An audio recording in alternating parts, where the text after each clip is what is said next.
Estamos de volta com o programa Retratos, hoje conversando com o estilista Victor Zenck. Victor, no primeiro bloco nós terminamos falando da sua decisão de se tornar um profissional da moda, né? E da sua busca por capacitação para chegar a um profissional de nível de excelência, né? Mas chegou um momento que o Brasil já não conseguia te oferecer mais condições de prosseguir nos seus estudos.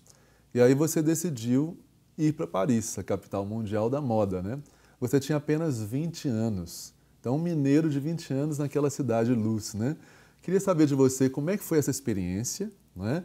E qual a influência que ela teve na sua carreira. Foi uma experiência que eu digo que foi um divisor de águas assim, na minha carreira, na minha vida.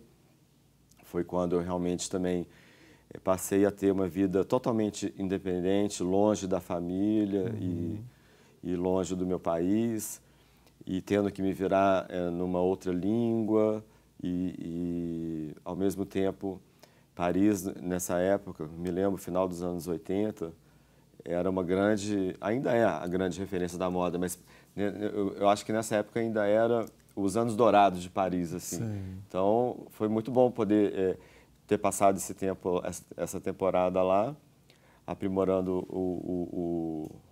os meus conhecimentos de moda, num país onde a moda está na veia, né? As pessoas, né, têm essa tradição muito forte, né? Mas acho que o grande desafio foi eu poder aplicar também o que eu aprendi, o que eu estava vendo, uma moda feita, né, estudar no país do hemisfério norte, mas pensando na cliente do hemisfério sul. Então, traduzindo isso sempre, eu acho que uma coisa que foi muito interessante, que como eu ficava fazendo idas e vindas, porque... Enquanto você estudava lá, você vinha também ao Brasil e continuava o seu trabalho aqui? Sim, eu vinha fazer prova de roupa, entregava os desenhos, voltava para a França. Aí passava alguns meses lá, depois voltava novamente. Era uma época que não tinha internet para começar, então os desenhos demoravam, uma correspondência minha demorava 15 dias para chegar com os desenhos. Então, às vezes, era melhor eu dar um espaço e vir com os desenhos em mãos, introduzia na modelagem, depois vinha, depois de um período, para fazer as provas de roupa. Então, eu acho que esse exercício de adaptar o que eu via lá para o mercado do Brasil, ele reflete até hoje muito no meu trabalho, de me preocupar com não fazer... por exemplo, inverno, uma coleção de inverno rigorosa. Sim. Acho que uma marca do meu trabalho é de ter sempre uma cartela de cor muito tropical, muito colorida. Mesmo se eu falo de inverno, meu inverno nunca é cinza e preto. Então, assim, eu nunca me contaminei muito com esses fatores, mas sempre respeitando muito o que eu aprendi e o que eu vivi. Ou seja, você aplicou tudo que você aprendeu e teve acesso em Paris, mas pensando sempre na realidade brasileira. Traduzindo para uma realidade brasileira, sem ter que impor uma roupa padrões que não cabe, são nossos, né? Que não cabe, né? É verdade. Desde tecidos a estrutura de roupa, né? Por falar nisso, depois que você voltou de Paris para o Brasil, né? E aí você se estabeleceu de vez, né, por aqui, você lançou inclusive a sua marca, né, sua grife, né, a Victor Zenck, né, que hoje já é consolidada, obviamente. Mas eu queria que você nos dissesse assim, quais são as características principais da grife, né, da marca Victor Zenck, e quais são os diferenciais que ela oferece para os clientes? Eu acho que a marca principal é de ser uma roupa que valoriza a silhueta feminina. São modelagens que a gente usa o recurso muito da mulagem, que é quase que montar a roupa no corpo da boneca e depois isso vira o vestido que vai ser usado, né? Certo. Tecidos fluidos, tecidos que têm caimento, uma cartela de cor vibrante, uma estamparia sempre muito original, muito inspirada em temas genuínos. Eu não consigo nunca falar de uma coleção que não seja muito minha, assim, sabe? De coisas que eu estou sentindo, de lugares que eu já fui. E eu percebi também que essa sua modelagem, ela valoriza muito a silhueta feminina, né? Sim, tem uma coisa muito forte da mulher brasileira, de valorizar as curvas da mulher brasileira. Então, é uma roupa que ela tem uma feminilidade e uma sensualidade muito forte, né? E parece também, pelo que eu observei, né, de falas até de pessoas do mercado, que você também tem algumas características que são muito próprias, né? Que são a seriedade, a pontualidade e a fidelidade aos seus clientes. Como é que você Acho que observa isso? Isso é herança de pai e mãe, né? Da disciplina. Mas acho que isso diferencia um profissional num setor onde tudo é tão fugaz e tudo é tão pouco sério, né? Né? A pessoa que faz moda, ela não deixa de ser um artista, né? E se o artista ele se envereda pela indisciplina, pela falta de horário, pela falta de compromisso, ele passa a não ter muita credibilidade. Acaba comprometendo. Ou ele pode nome, até né? vir a fazer sucesso se ele for realmente muito talentoso, né? Mas quando você consegue aliar esses fatores todos, que é disciplina, fidelidade, credibilidade e o talento, eu acho que aí você constrói um alicerce muito firme para a sua carreira, né? Sem dúvida. E você também é considerado pioneiro pelo mesmo mercado brasileiro da utilização da estamparia digital, não é isso? Eu queria que você explicasse o que é essa estamparia digital, como que surgiu a ideia de utilizá-la nas suas coleções e quando foi que você usou pela primeira vez? Qual foi o marco dessa utilização? Foi na minha estreia no Fashion Rio. Então, eu comecei a trabalhar nessa coleção em 2002, ela foi para a passarela em janeiro de 2003. Foi uma homenagem, inclusive, a um artista plástico mineiro, que é o Fernando Pacheco. Eu me lembro que o Fernando pintou uma tela que eu olhava para ela e falei assim, eu queria fazer isso virar roupa, mas com a qualidade que eu estou vendo ao vivo aqui. E o que a impressão serigráfica não dava na época. Então, a impressão digital é mais ou menos, né, para quem quiser entender o que eu estou falando, é mais ou menos a impressão fotográfica, né? Só que em vez de você imprimir na foto o papel, você está imprimindo no tecido que tem a largura de 1,40. Então, a gente trabalha com um bastidor de 1,40 e aí ele vai tchan, tchan, tchan, tchan. Então ela tem uma melhor definição também. Uma definição total. Você Perfeita. tem todas as cores que você pretende usar, você consegue usar, profundidade, efeitos, como se você estivesse vendo realmente uma fotografia.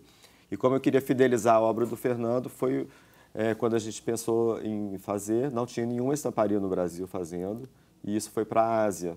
A gente mandou digitalizado em CD, e demorou, assim, tipo, 60, 90 dias para o tecido chegar. E aí chegou. Pioneirismo é assim mesmo, né? Mas foi exatamente em 2002. E você já participa há muitos anos, né, dos principais eventos de moda no Brasil, com o desfile das suas coleções, e sempre, assim, tendo um aplauso da crítica especializada e do público em geral. Aí eu queria saber como é que surgem as ideias para as suas coleções. Como é que você define os temas e como é que você desenvolve esses temas que foram definidos? O trabalho de desenvolvimento, ele costuma vir 6 meses antes do desfile. Tá. Às vezes até 1 ano.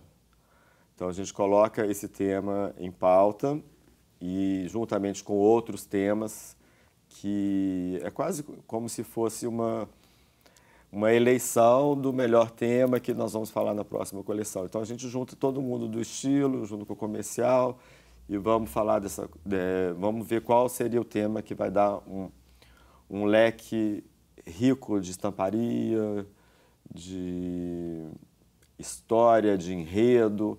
Eu falo que é mais ou menos, se você fazia uma coleção e fazia um desfile para uma semana de moda, é mais ou menos se você colocar uma escola de samba na avenida. Então, você tem que ter um samba enredo consistente, você tem que falar uma história, você tem que ser verdadeiro naquilo que você está falando. Então, eu acho que a gente trabalha sempre com temas. Eu fiz muitas coleções falando de Brasil, da cultura. Um desfile muito marcante para mim foi quando eu falei do barroco mineiro, porque está na nossa raiz e está muito marcado nas minhas lojas, que tem um barroquismo na arquitetura das lojas, no que eu gosto de fazer também, quando eu falo de roupa e de arquitetura, tem uma pegada barroca forte. Então, eu falei sobre Amazônia, falei sobre folclore do Maranhão. Então, a gente viaja pelo Brasil. Você explorou muito o Brasil. Então, o Brasil é uma inspiração para você, então. É uma grande inspiração, porque o meu eu bebo muito na fonte da beleza e da exuberância da mulher brasileira. Então, aliás, por falar em beleza e exuberância da mulher brasileira, embora você já brilhasse nas passarelas, né, as portas do mundo da celebridade se abriram para você quando você aceitou um convite de vestir a personagem da Camila Pitanga, né, que é essa mulher exuberante brasileira, na novela Paraíso Tropical da Rede Globo, não é isso? Foi. Como é que foi esse episódio e o que isso representou para você na sua carreira? Foi muito interessante, porque eu acho que eu tinha feito o meu primeiro ou segundo desfile no Fashion Rio, quando a produtora me chamou, porque ela já havia recebido algumas negativas de outros estilistas, pelo papel que a Camila estava fazendo na novela. Era uma prostituta, não é? Exatamente, mas que depois ela teria uma virada. Sim. Mas acho que os estilistas não pensaram nessa virada. E Ficaram temerosos. Ficaram temerosos e eu pensei, bom, a Camila Pitanga, acho que ela pode tudo e eu senti que era o momento de fazer aquilo e foi muito bom. E, ao mesmo tempo, a Camila, não só a Camila, eu acho importante a gente falar da Louise Brunet, são mulheres que me inspiraram muito. Sim. E que me ajudaram muito. E que até hoje são referências para mim. Né? Acho que até meio antigo, old fashion, falar que as musas do estilista, mas eu poderia dizer que são minhas musas e são bases do trabalho que eu faço. Assim. Eu penso sempre, quando eu estou fazendo uma roupa, se elas usariam o que eu estou fazendo. Então elas continuam sendo inspirações para você? Continuam. É incrível, porque acho que isso não... Quando é sólido, né, isso não acaba. E aí isso abriu as portas para você, mais portas ainda, nesse mundo das celebridades também, né? Porque o show business no Rio, o fato de eu ser mineiro, né, e estar desfilando no Rio já me ajudou muito também. Aí veio a Rede Globo. Aí depois, paralelamente, isso veio o Carnaval, os bailes do Copacabana Palace, que eu fiz as rainhas do Carnaval. Mas você não parou mais. E aí vai. Meu querido, nós vamos interromper mais uma vez, brevemente, a nossa conversa para o intervalo, mas não saiam daí que nós temos muitas histórias ainda desse mundo da moda que é fascinante. A gente volta já já.